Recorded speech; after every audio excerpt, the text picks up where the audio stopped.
Сәлеметсіздер ме, 9 сынып оқушылары. Бүгін біз екі айнымалысы бар теңдеулер, теңсіздіктер және олардың жүйелері бөлімі бойынша жиынтық бағалау есептерін талдайтын боламыз. Бірінші есеп: теңдеулер жүйесін шешіңіз. X қосу y 14-ке тең, x квадрат қосу y квадрат тең болады 100-ге. Бірінші теңдеуден x-ті тауып аламын. Бұл жерден x-ті немесе y-ті екіншісі арқылы өрнектеп тауып алуыңызға болады. Екінші теңдеудегі x-тің орнына апарып қоямын. 14 азайту y-тің квадраты қосу y квадрат тең болады 100. 14-тің квадраты 196, азайту 14 2 еселейміз 28y қосу y квадрат қосу y квадрат тең болады 100. Y квадратқа y квадрат қосамыз. 2y квадрат минус 28y 100-ді мына жаққа шығарамын, плюс 96 тең 0. Барлығын 2-ге бөліп жіберемін. Y квадрат минус 14y плюс 48 тең 0-ге. Y1 мен Y2-ның қосындысы 14, Y1 мен Y2-ның көбейтіндісі 48. Қандай сандарды көбейткенде 48 шығатын еді? 6 мен 8-де қоссақ 14 шығады. Y1 6 болса, онда X1 8-ге тең. Y2 8 болса, онда X2 6-ға тең. Сонда жауабы 8-де 6 немесе 6-да 8. Екінші есеп: теңдеулер жүйесін графиктік тәсілмен шешіңіз. Бірінші бұл бізде шеңбердің теңдеуі, екіншісі бізде түзу болады. Шеңбердің теңдеуінен шеңбердің центріндағы нүктенің координаталарын табуымызға болады. Ол бізде 3-те минус 1 және радиусы 3-ке тең.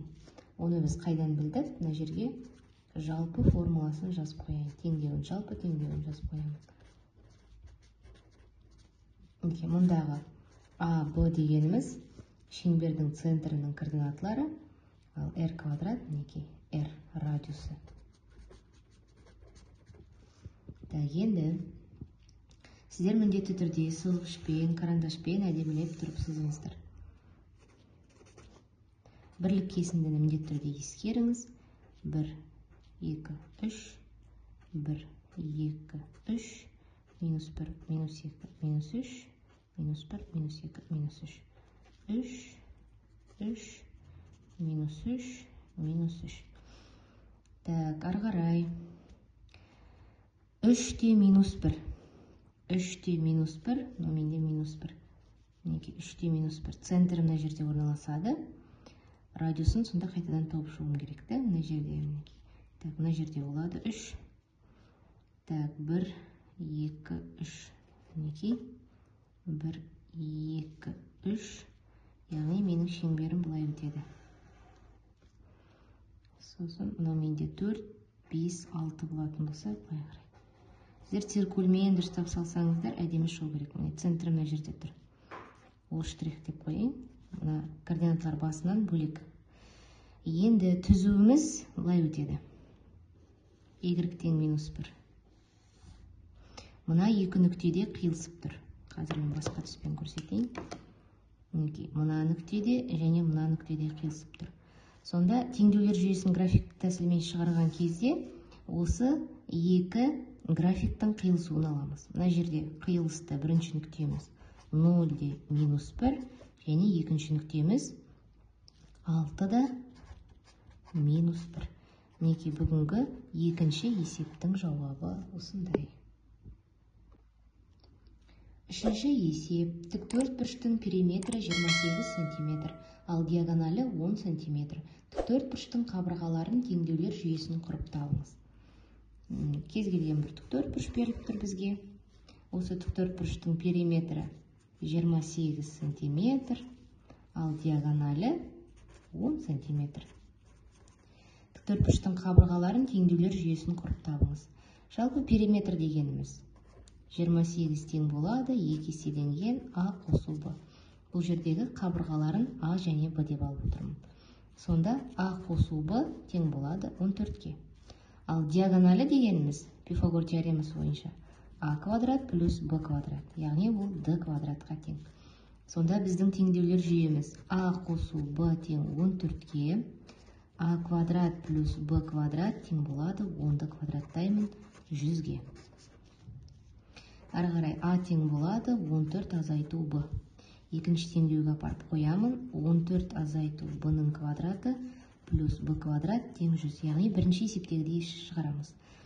196 минус 28 б плюс б-ның квадраты плюс б квадрат тең 100. Сонда 2 б квадрат минус 28 б плюс 96 тең 0. 2-ге бөліп жібереміз. b квадрат минус 14b плюс 48 тең 0-ге. Қосқанда 14 көбейткенде 48 болатын сандар. Бұл 6 мен 8. Сонда a1 тең болады. 14-тен 6 аламын 8, a2 тең болады. 14-тен 8 алсам 6. Сонда жауабы 8-де 6 немесе 6-да 8. Бұл жерде а ұзындығы ма, ені ме маңызды емес. Б да дәл солай ұзындығы ма, ені ме маңызды емес. Мына жердегі ұзындықтарына қарап отырасыздар. Мысалы а 8 болса ол ұзындығы болады да, б 6 болса ені болады. Егер а 6 болса онда ені болады, б ұзындығы болады. Төртінші есеп. Төмендегі суретті пайдаланып берілген теңістіктер жүйесінің шешімдер жиынын бейнелеңіз. Сурет бұл жерде дайын тұр.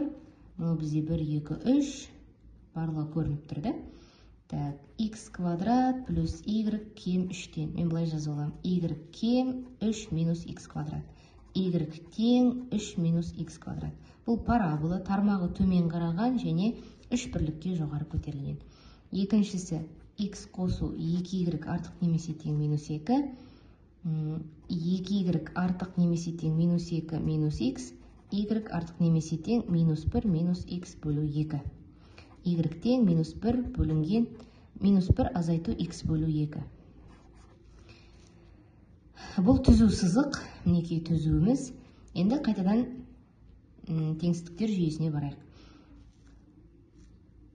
Мынаны былай етіп жазып аламын сонда. Y кем 3 минус x квадрат, y артық немесе тең минус 1 азайту x бөлу 2. Y кем. Яғни параболынан кем деген сөз, мына параболының ішінде орналасқан нүктелердің жиыны. X артық немесе тең, яғни мына түзудің жоғарғы жағында жатқан нүктелер.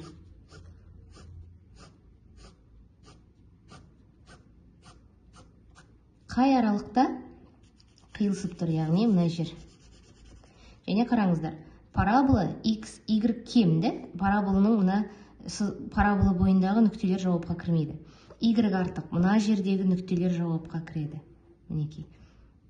Сонда осы жерлердегі нүктелердің барлығы теңсіздіктер жүйесінің шешімі болады екен. Мінекей мына түзу және міне осы жердің барлығы.